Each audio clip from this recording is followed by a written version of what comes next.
주신 우리 하나님 말씀을 보겠습니다. 신약성경 빌립보서 3장 7절에서부터 16절까지 하나님 말씀을 보도록 하겠습니다. 빌립보서 신약성경 빌립보서 3장 7절에서부터 16절까지 신약성경 321쪽에 있습니다.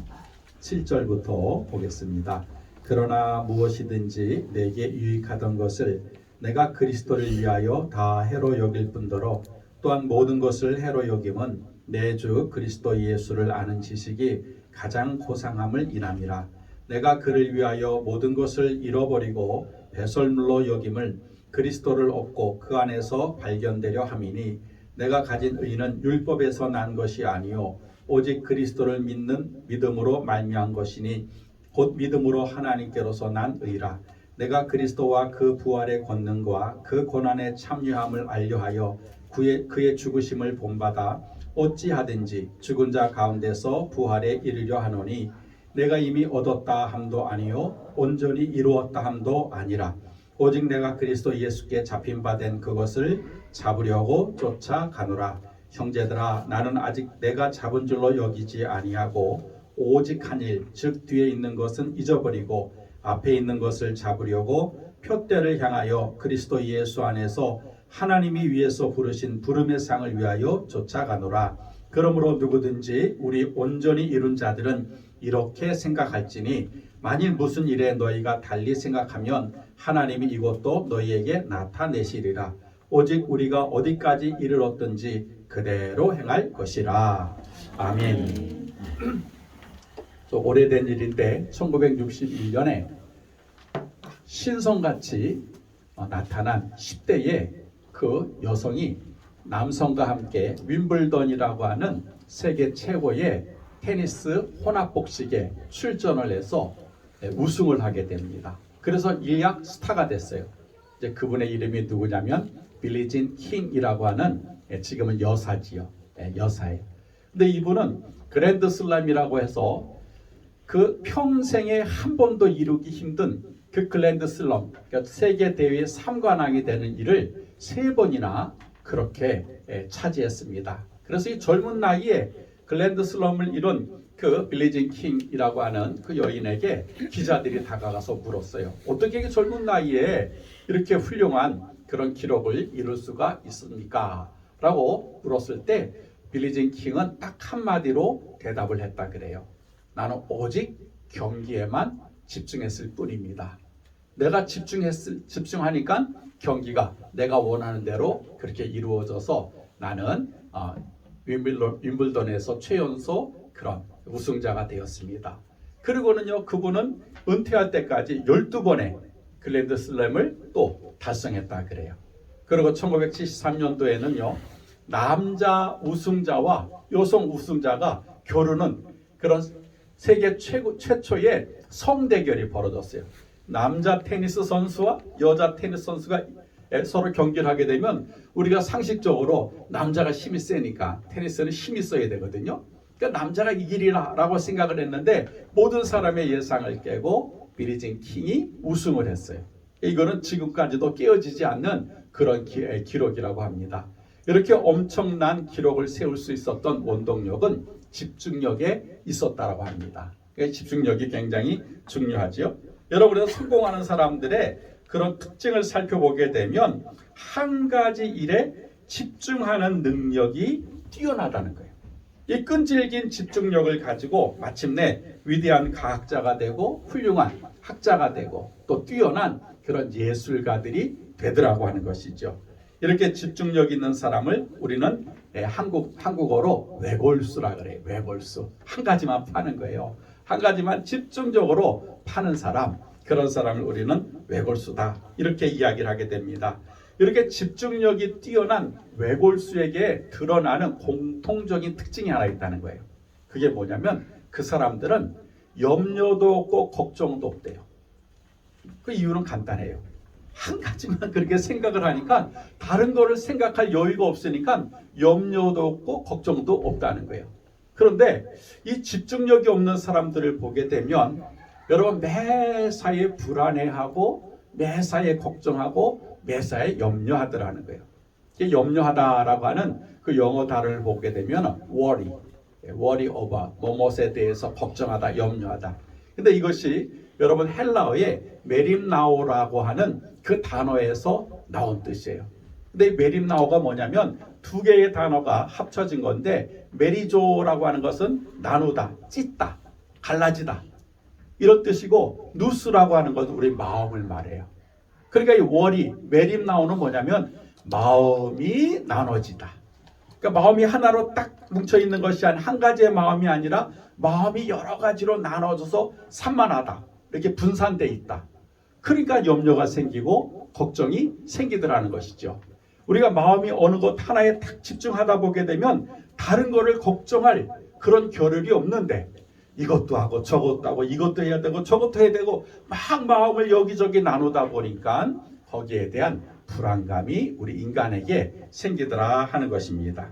그래서 여러분, 무언가에 집중을 하게 되면 그럴 때 놀랍게도 염려하는 마음, 걱정하는 마음, 또 두려운 마음이 사라진다고 그런 정신의학자들이 이야기를 하게 됩니다. 여러분, 현대인들 가운데 가장 많은 질병이 있다면 암이나 어떤 특정한 병이 아니라 그래요. 정신질환이 이 암병보다 많고 그런 흔한 감기보다 많다 그래요. 그럼 왜 이 현대인들이 여러분께 정신질환이 많은가? 마음이 나눠져, 어느 곳에 하나에 집중하지 못하고 나눠져 있기 때문에 그렇다는 거죠. 여러분, 유럽이나 미국에 가보게 되면 밤에 잠을 이루어지지 못해서 매일 약물에 의하여서 잠을 자는 사람들이 그렇게 많답니다. 아니, 잠을 못 잔다는 거예요. 왜 잠을 못 자는가? 조사를 해보니까 불안해서. 내일 아침에 내가 또 뭘 해야 되는데 이게 잘 될까 안 될까? 내일 사람을 만나야 되는데 그 사람을 만나서 어떻게 될까? 막 이런 생각을 하다가 불면증에 걸려서 잠을 이루지 못한다 그래요. 우리나라도 마찬가지죠. 지금 여러분, 정신질환이 우리나라가 급증하고 있다 그래요. 굉장히 이 정신으로 인하여서 어려움을 당하는 분들이 많이 있다 그래요. 우울증, 공황장애, 또 여러 가지 조울증이라든지, 이렇게 정신적인 질환이 증가하는 원인은 이 현대 사회가 너무 빠르게 움직이고 있기 때문에 그렇다는 거예요. 그러니까 뭔가 한 가지를 하면 남에게 뒤처지는 것 같은 거예요. 내가 이것에 내가 멈춰 있으면 다른 사람을 따라가지 못하는, 그러다 보니까 이것도 해야 되고 저것도 해야 되고, 근데 자기 능력은 또 안 되는 거예요. 그러니까 거기에 대한 불안감, 또 거기에 대한 염려와 걱정으로 인하여서 자신도 모르게 정신질환에 걸린 사람들이 참 많이 있다라고 합니다. 그래서 이러한 질병을 치료하는 방법은 약물 외에 또 다른 방법이 하나가 있는데, 그게 뭐냐면 집중하게 하는 거예요. 집중하게. 그래서 예를 들어서 블록 같은 그런 거를 쌓는 걸 한다든지, 아니면 퀴즈를 푼다든지, 아니면 무슨 자신의 그런 취미 활동에 집중하게 만들면 놀랍게도요, 불안증이 사라진대요. 염려가 사라진다는 거예요. 그래서 여러분, 이러한 정신적인 질병을 그런 치료하는 방법이 뭐냐면 뭔가에 집중하는 것. 그렇게 되면 마음의 평안도 생긴다고 그래요. 여러분, 생각이 많으면 걱정도 많아집니다. 그리고 매사에 원망과 불평이 끊어지지 않게 되지요. 왜냐하면 마음이 산만하고 불안하기 때문에 그렇습니다. 이렇게 나의 삶이 불안하고 걱정과 염려가 떠나지 않을 때 여러분, 우리에게 필요한 것이 있습니다. 그게 뭐냐면 예수님께 집중하는 것. 우리가 물론 세상적인 것에 집중하는 것도 중요하지만 우리 성도들이 여러분, 이 마음의 평안을 얻기 위하여, 마음의 만족을 얻기 위하여서 가장 필요한 게 뭐냐면 예수님께 집중하는 거예요. 그러면 우리 마음에 만족과 함께 행복이 찾아오게 된다는 것입니다. 그래서 우리 믿음의 성도들이 좀 훈련을 해야 돼요. 어떤 훈련? 예수님께 집중하는 훈련을 해야 되는 거예요. 여러분, 성경을 보면 바울이 지금 그 얘기를 하는 거예요. 골자가 뭐냐면 나는 예수님께 집중하고 있다는 거예요. 그래서 나는 걱정도 없다는 거예요. 사도행전 20장 23절에 보게 되면 내가 이제 곧 죽게 되는데 나는 지금 아무런 걱정이 없다는 거예요. 왜? 내가 전하는 복음을 전하는 일 외에 나는 다른 것을 생각해 보지 않았다라고 바울은 고백하고 있습니다. 그래서 오늘 성경을 통해서 여러분 우리가 한번 이거를 생각해 볼 수 있어야 돼요. 어떻게 바울이 여러분 예수님께 집중할 수 있었을까? 그리고 어떻게 바울은 그렇게 평안한 마음을 유지할 수 있었을까? 오늘 그 방법이 오늘 우리가 읽었던 본문에 기록되어 있습니다. 이 바울이 그런 예수님께 집중할 수 있었던 첫 번째가 뭐냐면 세상의 지식보다 예수를 아는 지식이 더 고상하다라고 그는 생각을 했다는 거예요. 여러분 오늘 성경에 보니까 그렇게 기록이 되어 있어요. 보니까 뭐라 그랬죠? 그렇게 되니까 8절에 또한 모든 것을 해로 여기면 내가 주 예수 그리스도를 아는 지식이 가장 고상함을 일함이라 그랬어요. 세상 지식이 아니라는 거예요. 예수 아는 지식이 나한테는 더 중요하다는 거예요. 제가 신문을 읽다가 한번 제가 뒤로 자빠질 뻔했어요. 여러분 강남 북구라고 하는 청담동에는 학원, 유명한 학원들이 모여 있지 않습니까?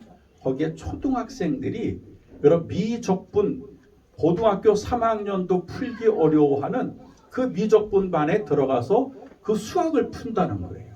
초등학교 애들이 4학년 5학년 애들이. 근데 그 아이들이요 그걸 맞춘대요. 얼마나 열심히 했으면. 그러니까 부모들이 뭐냐면 그 반에 들어가는 목적이 뭐냐 의대 들어가기 위해 의과대학에 들어가기 위해서 의대반이라고 하는 거기에 그 큰 고등학교 3학년 고등학교 2학년 애들과 함께 초등학교 애들이 등록을 해가지고 공부를 한다는 거예요.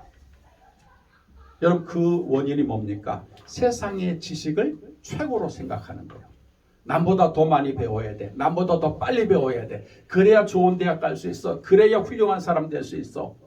막 부모들이 역성을 드니까 아이들도 할 수 없이 들어가서 지금도 수능을 문제를 풀고 있다 그래요. 이게 참 기가 막힌 노릇이죠. 여러분 또 미국의 인공지능 기업인 오픈 AI가 작년에 출시한 챗 GPT라고 하는 그런 인공지능이 있어요. 발음이 좀 어려워요. 챗 GPT. 이게 뭐냐면 우리가 마치 우리가 친구들하고 이렇게 채팅하듯이 카톡으로 대화하듯이 이 인공지능이 사람하고 대화를 하는데 기가 막히게 대화를 한다는 거예요. 너 지금 기분이 어때? 그러면 그 로봇이 난 지금 기분이 안 좋아. 날씨가 안 좋거든. 이렇게 대답을 한다는 거예요. 너는 행복하니? 아니 나는 로봇이기 때문에 난 행복하지 않아. 그래서 난 사람이 되고 싶어. 이렇게 한다는 거예요.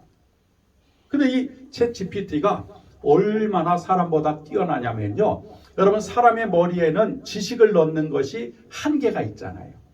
그런데 이 슈퍼컴퓨터에게는요 엄청난 데이터를 입력을 해서 지식과 정보를 입력을 해서 사람보다 더 뛰어난 지식을 가지고 있다는 거예요. 그래서 콜롬비아에서는요 판사가 판결문을 쓰는데 그거를 이 챗봇이라고 하는 로봇에게 명령을 하는 거예요. 판결문을 써. 그럼 판결문을 쓴다는 거예요. 그 대학 교수는 논문 써. 주제만 주면 그 로봇이 논문을 쫙 써내야 된다. 대학교 학생들은 과제물을 낼 때도요. 교수님이 낸 그 과제물을 딱 입력만 하면 그 로봇이 쫙 해준다는 거예요. 더 놀라운 거는 미국의 어떤 목사님은 설교 준비를 안 한대요. 본문을 갖다가 딱 단어를 입력하면 그 로봇이 알아가지고 설교문을 쫙 써준대. 그럼 그거 가서 읽는다는 거예요. 그래서 지금 현대 여러분 신학자들이 이 챗 GPT야말로 이것이 현대판 바벨탑이구나 라고 얘기를 했다 그래요. 사람들이 그 지식에 열광을 하고 있어요. 그 많은 정보를 얻는 것에 자기가 뭔가 자기는 이렇게 뛰어나다는 그런 착각을 가지고 살아가고 있습니다. 이처럼 인류는 많은 지식을 얻고자 하는 그런 목표를 세우고 또 개인의 목표를 세우고 가고 있는 것을 볼 수가 있습니다. 더 많은 지식을 얻는 것이 더 뛰어난 사람이다라고 하는 그런 공식을 세워가지고 지금도 많은 사람이 그 지식을 얻기 위해서 아침부터 저녁까지 열심을 내는 것을 보게 됩니다. 근데 이런 현상이 오늘날의 문제가 아니에요. 과거에도 보니까 그랬더라고요. 여러분 예수님 당시에 뛰어난 학교는 예루살렘이 있었습니다. 그래서 로마나 그 그리스의 갑부 부자들은요 자식들을 예루살렘에 유학을 보냈다는 거예요. 유학을. 오늘 본문에 사도 바울도 보게 되면 여러분 그 아버지가 무역업을 해가지고 큰 돈을 벌었어요.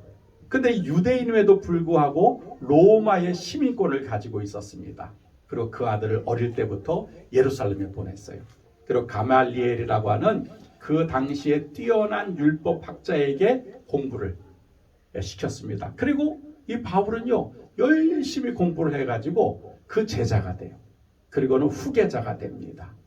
그래서 이 바울이 자기 지식을 자랑하게 되는데 여러분 오늘 본문의 5절을 한번 보세요. 5절에 보니까 내가 8일 만에 할례를 받고 이스라엘의 족속이요 베냐민의 지파요 히브리인 중에 히브리인이요 율법이로는 바리새인이요 열심으로는 교회를 핍박하고 율법의 의로는 흠이 없는 자로다. 세상에 이런 말이 어디가 있어요. 자기는 완전하다 이 말이에요. 부족함이 없단 말이에요. 그게 바울은 뭐냐면 그 당시에 금수저 중에 금수저고 천재 중에 천재입니다. 그러니까 자기는 부족함이 없다는 거예요. 그런데 그러고 나서 바울의 고백이 여러분 7절에 기록이 되어 있어요. 보니까 뭐라 했어요? 그러나 나는 이렇게 뛰어난 자입니다. 나는 이렇게 지식에서 나 완벽한 자입니다. 그러나 무엇이든지 내게 유익하던 것을 내가 그리스도를 위하여 다 해로 여길 뿐더러 또한 모든 것을 해로 여김은 내 주 그리스도 예수를 아는 지식이 가장 고상함을 인함이라. 내가 그를 위하여 모든 것을 잃어버리고 배설물로 여김은 그리스도를 얻고 그 안에서 발견되려 함이니 내가 가진 의는 율법에서 난 것이 아니요 오직 그리스도를 믿음으로 말미암은 것이니 곧 믿음으로 하나님께로서 난 의라라고 고백을 하고 있어요. 쉽게 말하면 자기는 세상 학문이 최고인 줄 알았다는 거예요. 어릴 때부터 가말리엘의 수하에 들어가서 자기는 율법을 배워서 마침내는 율법 학자가 됐다는 거예요. 그런데 생각을 해보니까 나는 세상의 학문이 최고고 세상의 지식이 최고인 줄 알았는데 예수를 믿고 나서 보니까 예수를 아는 지식, 예수님을 알아가는 지혜가 가장 고상하다, 가장 소중하다라고 하는 것을 나는 깨달았습니다. 세상 지식, 그래서 난 다 버렸습니다. 어떻게? 배설물처럼 나는 다 버려버렸습니다. 그리고 예수를 아는 지식을 나는 붙잡았습니다. 라고 바울은 그렇게 고백을 하고 있습니다. 그렇습니다. 우리의 믿음의 성도들이 집중해야 될 것은 세상의 것이 아니라는 거예요.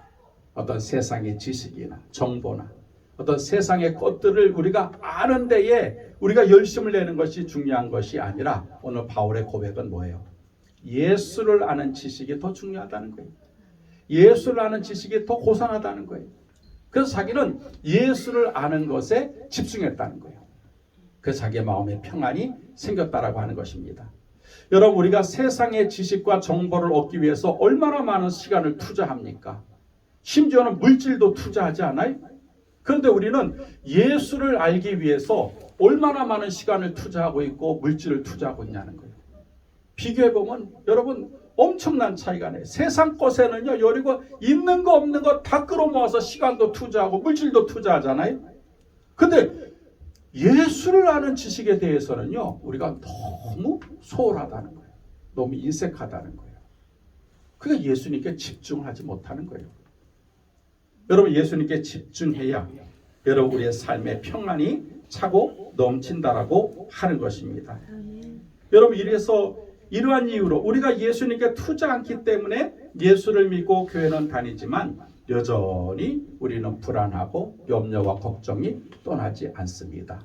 왜냐하면 우리 마음에 지금 뭐가 채워져 있어요? 예수가 아닌 세상의 것들로 채워져 있는 거예요. 그러니까 불안한 거예요.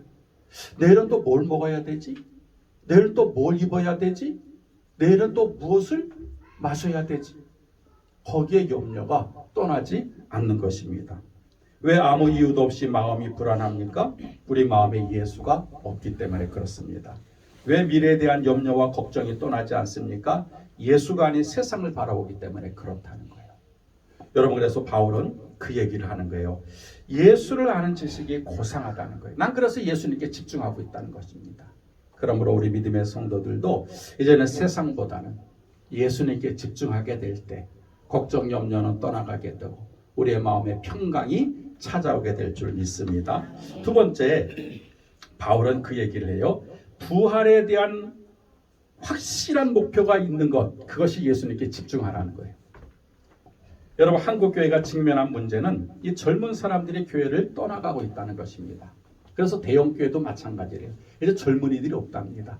그런데 놀랍게도 미국에 있는 교회가 다시 부흥을 하고 있다는 거예요. 왜 그런가 살펴보게 되니까 미국의 신세대들, MZ세대들, 대학생들이요, 여러분 복음을 받아들이더라고요. 복음. 그들이 학교에서 기도 클럽을 만들고 성경 클럽을 만들기 시작하더라는 거예요. 그래서 지금 세계 교회가 여러분 미국을 주시하고 있어요. 어떻게 이렇게 됐을까? 여러분 미국은 정말 심각하게 타락한 나라 아닙니까? 마약과 동성애 여러 가지 그런 죄악이 들끓는 그런 가운데 젊은이들이 하나님을 찾으려고 하고 또 되려 예수 그리스도의 복음을 들으려고 하고 그렇게 그들이 노력을 하고 있더라는 거예요. 하나님께서 아마 새로운 그런 비전을 미국 교회에 제시하고 있는 것을 볼 수가 있습니다. 그러니까 우리도 거기에 좀 관심을 가지고 있어요. 한국 교회가. 우리도 어떻게 다시 젊은이들을 교회로 끌어들일 것인가 고민하는 부분에 대해서 미국 교회가 그 모델을 보여주고 있는 것입니다. 여러분, 그런데 사람이 꿈을 포기하고 삶의 끈을 놓는 이유는 미래가 불투명하기 때문에 그렇습니다. 희망이 없기 때문에 자신의 인생을 포기하는 사람이 우리 주변에 보게 되면 의외로 많이 있습니다. 심지어는 믿음의 성도들 가운데서도 여러분 꿈을 포기하고 미래를 포기하는 분들이 많이 있어요. 무엇을 해야 할지 모르고 어떻게 살아야 될지 모르겠다라고 이야기하는 분들이 정말 많이 있습니다. 그 이유는 다른 여러 가지 이유가 있겠지만 단 한 가지예요. 예수님께 집중하지 못하니까, 세상 사람들처럼 살려고 하니까 미래가 불투명한 거예요. 여러분, 세상을 바라보게 되면 우린 자신 없어요. 그런데 자꾸만 우리는 뭐예요? 예수가 아닌 자꾸만 세상을 추구하더라는 거예요. 그러니까 염려와 불안과 근심이 떠나지 않게 되는 것입니다. 여러분, 사도 바울은 믿음의 성도들에게 확실하게 선포를 하고 있습니다. 너희들이 흔들리지 않고 미래에 대한 불안이 없기 위해서는 예수께 집중해야 되는데 그 집중하기 위해서 뭐냐면 부활에 대한 목표가 확실해야 된다는 거예요. 부활에 대한 자신감이 있어야 된다는 거예요. 우리 성도들에게. 그 여러분, 부활은 미래에 일어날 우리의 사건 아니겠습니까? 근데 부활이 흔들리면 우리의 미래도 흔들린다는 거예요. 근데 이 부활에 대한 그런 신념이 확고하게 되면 절대로 어떤 미래가 우리 앞에 펼쳐질지라도 흔들리지 않는다라고 얘기합니다. 자, 10절을 보겠습니다. 10절에 보니까 내가 그리스도와 그의 부활의 권능과 그 고난에 참여함을 알려하여 그의 죽으심을 본받아 어찌하든지 죽은 자 가운데서 부활에 이르려 하노니 내가 이미 얻었다 함도 아니요 온전히 이루었다 함도 아니라 오직 내가 그리스도 예수께 잡힌 바 된 그것을 잡으려고 쫓아가노라. 형제들아, 나는 아직 내가 잡은 줄로 여기지 아니하고 오직 한 일, 즉 뒤에 있는 것은 잊어버리고 앞에 있는 것을 잡으려고 표대를 향하여 그리스도 예수 안에서 하나님이 위에서 부르신 부름의 상을 위하여 쫓아가노라 라고 설명을 하고 있어요. 여러분, 믿음의 성도의 가장 분명한 목표는 여러분 부활입니다. 내가 죽어도 다시 살고 살아도 영원히 죽지 않는 그 부활에 대한 확고한 신념이 있어야 돼요. 믿음이 있어야 된다 이 말이지요. 그러면 흔들리지 않아요. 여러분, 또 천국에서 여러분 하나님이 우리를 위해서 면류관이 준비되어 있고 하늘에서 위에서 부르신 부름의 상급이 있다라고 하는, 여러분 그것이 있으면 지금 현재가 고난이 와도 여러분 그 고난을 고난으로 여기지 않습니다. 왜? 장래의 소망이기 때문에 그래요. 아, 하나님 나를 지금 다 보고 계신다. 이런 고난 가운데서도 믿음을 지키고 부활에 대한 확고한 믿음으로 나아가는 것을 지금 하나님은 나를 보고 계신다. 여러분, 그러면 우리가 얼마든지 고난을 우리가 이겨나갈 수 있게 되는 것이죠. 그래서 바울은 표대를 향하여 그리스도 예수 안에서 하나님이 부르신 부름의 상을 위하여 쫓아갑니다 라고 이야기를 하고 있어요. 그래서 나는 불안하지 않습니다. 나는 걱정이 없습니다. 이렇게 선포를 하는 것이죠. 여러분, 그래서 우리도 바울과 같은 그런 신념이 있어야 돼요. 부활에 대한. 다른 건 몰라도 나 언젠가는 주님과 함께 다시 살아난다. 지금이 끝이 아니다. 지금의 환난과 지금의 고난, 이거 잠깐 지나가는 거야. 이것이 문제가 아니야. 나는 주님과 함께 부활할 것이다 하는 그런 신념을 가지고 있게 되면 여러분 우리는 이 땅에서 여러분 우리는 행복한 삶을 살 수가 있고 비록 적은 것임에도 불구하고 만족한 그런 삶을 살 수가 있다라고 하는 것입니다. 여러분 우리가 분명히 알아야 될 것은 여러분 이 세상이 영원하지 않다는 거예요. 언젠가는 끝이 나게 되고 또 우리의 인생은 여러분 잠깐 멈췄다가는 그런 간이역에 불과하다는 것입니다. 여기가 다가 아니에요. 전부가 아니라 이 말이죠. 이걸 모세가 그 오래전 모세가 고백을 해요. 시편 90편 9절에 보니까 우리의 모든 날이 주의 분노 중에 지나가며 우리의 평생이 순간적으로 다하였나이다. 일시간에 지나갔습니다. 우리의 연수가 70이요 강건하면 80이라도 그 연수의 자랑은 수고와 슬픔뿐이요 신속하게 가니 우리가 날아가나이다. 이렇게 얘기를 해요. 금방 뒤돌아보니까 내 인생 70년이 지나왔다는 거예요. 여러분 우리가 영원히 살 줄 알아요? 언제까지 우리가 뭐 건강하게 살고 뭐 행복하게 살 줄 아십니까? 아니요. 한번 여러분 인생을 뒤돌아보세요. 우리의 10대가 언제 지나갔는지도 모르고 20대, 30대가 어떻게 빨리 지나갔는지도 몰라요. 근데 우리가 여기서 뭘 이루겠다는 거예요? 여기서 뭘 만족하겠다는 거예요? 우리는 자꾸만 이 세상에서 뭔가를 이루려고 하고 뭔가를 잡으려고 하니까 마음이 나눠지는 거예요. 부활에 대한 소망을 놓쳐버리게 되는 거예요. 그러니까 우리의 마음속에 뭐예요? 불안과 염려와 근심이 떠나질 않는 거예요. 여러분 모세가 그러지 않아요? 70이요 강건하면 80이다. 아무리 현대의학이 발달해도 여러분 80이면 족한 줄 알아야 돼요. 근데 더 살겠다고 몸부림치는 거는요 참 어리석은 거예요. 하나님이 주시는 기한만 채우면 되는 거예요. 하나님 내게 80을 주시면 80을 사는 거고 90을 주시면 90을 사는 거예요. 그게 우리 인생이지. 뭘 오래 살겠다고 이거저거 사슴 피 빨아먹고 댕기고 곰 간쓸게 먹으러 댕기고 그것만큼 추한 게 없어요. 그리고 여러분 나이가 들면 내려놓을 줄 알아야 돼요. 젊었을 때는 뭔가 목표를 향하여 달려간다면 이제 나이가 들면 내려놓고 자신의 인생을 돌아볼 줄 알아야 돼요. 내가 바로 살았나? 우리 예수님 앞에 내가 집중하며 살았나? 내가 부활에 대한 그런 믿음으로 살았나? 자기 자신을 정리하고 돌아봐야 되지요. 그런데 여직도 내가 뭔가 할 수 있다. 그거 참 여러분 어떻게 보면 야 그래도 참 자신감이 넘친다 볼 수 있지만 어떻게 보면 주책이다라는 생각이 들 때도 있어요. 전혀 자기는 돌아보지 않고 그저 뭔가 할 수 있다라고 하게 되면 여러분 그것도 꼴불견이에요. 내게 족한 줄 알아야 돼. 지금 내게 주신 것에 대해서 족한 줄 알아야 돼요. 그리고는 부활에 대한 확고한 그런 신념을 가져야 됩니다. 그게 예수님께 집중하는 방법이에요. 여러분 그래야 마지막 때 주님이 나를 부활시킬 때에 내가 주님과 함께 아침에 눈을 뜨지 않겠습니까? 예수가 아닌 다른 것을 쫓아다니다가 부활의 아침에 눈을 떴을 때 예수가 없으면 여러분 그건 망하는 인생이에요.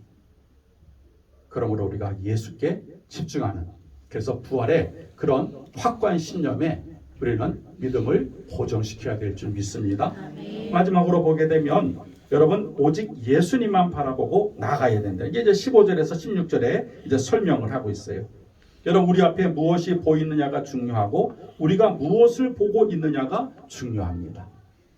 오래전에 인디언 추장에게 아들 3명이 있었는데 이제 자기 그 추장의 그런 자리를 후계자에게 이제 세 아들 중에 한 명에게 물려줘야 될 때가 됐어요. 그래서 세 아들에게 너 저 깊은 산에 올라가서 독수리 한 마리 잡아와라. 그리고 화살을 줬어요. 그래서 세 아들이 깊은 산 속에 들어가서 독수리를 잡으려 갔는데 두 아들은 잡질 못했어요. 근데 마지막 셋째 아들이 독수리를 잡아가지고 왔습니다. 아버지가 물어보는 거죠. 첫째야, 둘째야, 너희는 어떻게 독수리를 잡지 못했느냐? 첫째, 둘째가 대답합니다. 아버지, 어떻게 하늘 높이 나는 독수리를 화살로 쏘아서 잡을 수 있습니까? 그건 불가능합니다. 근데 셋째는 잡아왔잖아요. 그래서 아버지가 셋째한테 너는 어떻게 독수리를 잡아왔느냐? 아버지, 독수리가 높이 날 때는 화살을 아무리 쏘아도 잡지 못합니다. 그런데 인내를 가지고 기다리면 언젠가는 독수리가 절벽에 앉게 됩니다. 그 독수리가 절벽에 앉았을 때 살금살금 다가가서 목표물을 향하여 화살을 쏘아서 독수리를 잡을 수 있었습니다. 아버지가 누구에게 추장의 그 자리를 물려줬겠어요? 그 목표를 정하고 거기에 집중해서 마침내 독수리를 잡아온 그 셋째 아들에게 그 추장의 자리를 물려줬겠지요. 여러분, 목표에 대해서 집중하는 자에게 상급이 있습니다.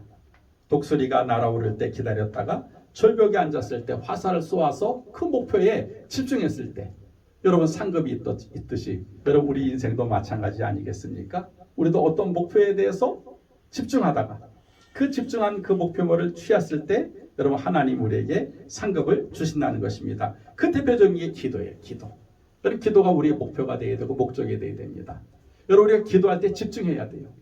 근데 우리가 기도할 때 집중하지 못하는 거예요. 기도할 때 집중하면 반드시 응답을 받습니다. 근데 우리 기도하고는 다 잊어버려요. 그리고 하나님의 응답을 하실 때는 관심이 없어요. 그러니까 하나님이 응답을 하셔도 여러분 우리는 그 응답을 받지 못했다고 그렇게 생각을 하며 살아가게 됩니다. 그런데 예수님께 집중하게 되면 그러면은요 하나님이 응답하신 거나 무언가 우리에게 축복하실 때 그거를 받아 누릴 수 있다는 거예요. 그래서 예수를 놓치면 안 돼요. 예수를 놓치면 안 돼요. 여러분 마태복음 14장에 보게 되면 이 두 가지 기적이 기록되어 있습니다. 첫째가 뭐냐면 오병이어의 기록이에요. 보리떡 5개와 물고기 2마리로 5,000명을 먹이는 장면이 기록되고 난 다음에 두 번째 기적이 기록이 되어 있는데 그게 뭐냐면 베드로가 물 위로 걸어가는 거예요. 여러분 한밤중에 제자들이 배를 타고 건너편 마을로 가는데 예수님이 물 위로 저벅저벅 걸어오시는 거예요. 베드로가 보고 주여 만일 주님이시면 나도 물 위를 걷게 하십시오. 그때 예수님이 오라 그래. 베드로가 물 위로 툭 뛰어드니까 물 위를 걸어가는 거예요. 저벅저벅 예수님 앞으로 예수님 바라보고 걸어가는 거예요. 그러다 갑자기 바람이 부니까 그 베드로가 바람을 보고 성경에 보니까 바람을 보고 무서워하여 물속에 빠져가는지라 그래요. 여러분 여기에 두 가지의 중요한 핵심적인 그런 그 내용이 있습니다. 첫째가 뭐냐면 베드로가 물 위로 걸을 수 있었던 것은 앞에 있는 예수를 바라보게 되니까 물 위를 걷는 기적의 사람이 되더라는 거예요. 처음부터 베드로는요 여러분 물속에 빠지질 않았어요. 한번 마태복음 14장을 읽어보십시오. 예수님이 오라 하는 말을 듣고 베드로가 뛰어내려서 예수님께로 나가니까 걸었다는 거예요. 여러분 그러니까 우리가 기적의 인생을 사는 비결은 한 가지입니다. 뭐예요? 예수님을 바라보면 기적의 삶을 살 수 있다는 거예요. 그래서 두 번째를 보십시오. 그리고는 순간적으로 바람이 부는 거예요. 물이니까 바람이 불 수 있잖아요. 그러니까 베드로가 예수님께 바라보던 집중력을 이제는 뭘 보는 거예요? 바람을 보는 거. 바람이 어디서 불지? 하고 보는데 순간 예수님이 사라지고 뭐가 보였어요? 물 위에 서 있는 자기가 보이는 거예요. 아니 내가 어떻게 물 위에 서 있지? 그러니까 중력의 법칙이 작용하는 거예요. 물속에 빠져들어가는 겁니다. 그래서 예수님 나 좀 살려주세요. 그러니까 예수님 오셔서 손을 붙잡아서 건져주시면서 믿음이 적은 자여 왜 의심하였느냐라고 말씀하세요. 그러면 베드로가 물속에 빠져들어간 것은 믿음이 적고 의심했기 때문일까요? 저는 그렇게 안 봐요. 베드로가 물속에 빠지게 된 원인은 예수님을 바라보지 못했기 때문에 그런 거예요. 여러분 성경을 한번 뒤집어 보세요. 예수님을 바라볼 때는 물 위를 걸었다니까요. 근데 예수님을 보지 못하고 환경을 보고 세상을 보니까 다시 물속으로 들어가더라는 거예요. 그럼 물속에 빠진 이유가 뭡니까? 여러분 우리가 인생을 살다가 실패하고 여러분 우리가 인생을 살다가 여러분 그럼 망하는 이유가 뭐냐는 거예요. 두려워하는 이유가 뭐냐는 거예요. 예수를 보고 앞으로 걸어갈 때는 기적의 인생을 살고 마음의 평강이 있었지만 순간적으로 예수가 사라지게 되면 예수가 없어지게 되면 그럼 우리도 똑같이 세상 속으로 빠져들어간다는 거예요. 믿음이 적어서가 아니에요. 의심을 해서가 아니에요. 예수를 보지 못했기 때문에 예수님께 집중하지 못했기 때문에 여러분 우리는 세상 속으로 들어가게 된다는 것입니다. 여러분 그러므로 우리가 예수님께 여러분 집중하는 것이 굉장히 중요해요. 저는 성경을 한번 보니까 기적의 사람들을 공통점이 있는데 그게 뭐냐면 전부 다 하나님만 바라보고 전부 다 예수님만 바라봤더라고요. 그 기적의 사람이 되더라고요. 근데 여러분 실패한 사람들을 보게 되면 처음에는 예수님 바라보고 하나님 바라보다가 자기의 명예가 올라가고 자기의 지위가 올라가니까 어느 순간 예수가 안 보여요. 어느 순간 하나님이 안 보이는 거예요. 그런 세상에서 더 높아지려고 하고 더 뛰어나려고 하다가 결과적으로 망하게 돼요. 그 여러분 초대왕 사울이에요. 사울. 여러분으로 우리 믿음의 성도들은 여러분 예수를 바라보는 예수님께 집중하는 그런 믿음이 될 때 우리는 기적을 일으키는 그런 사람이 되고 그러한 삶을 살게 된다는 것입니다. 그래서 오늘 세 가지로 우리 바울이 우리에게 얘기를 하고 있어요. 우리가 예수님께 집중하기 위해서는 세상의 지식이 아니라는 거예요. 예수를 아는 지식이 더 고상하다라고 하는 것을 우리는 깨달아야 됩니다. 그리고 부활에 대한 확고한 믿음이 있어야 된다는 거예요. 그리고 언제나 여러분 우리는 앞에 있는 예수를 바라보며 나아가야 된다는 것입니다. 그래서 히브리서 12장 2절에 믿음의 주요 온전케 하시는 이인 예수를 바라보자 그랬잖아요.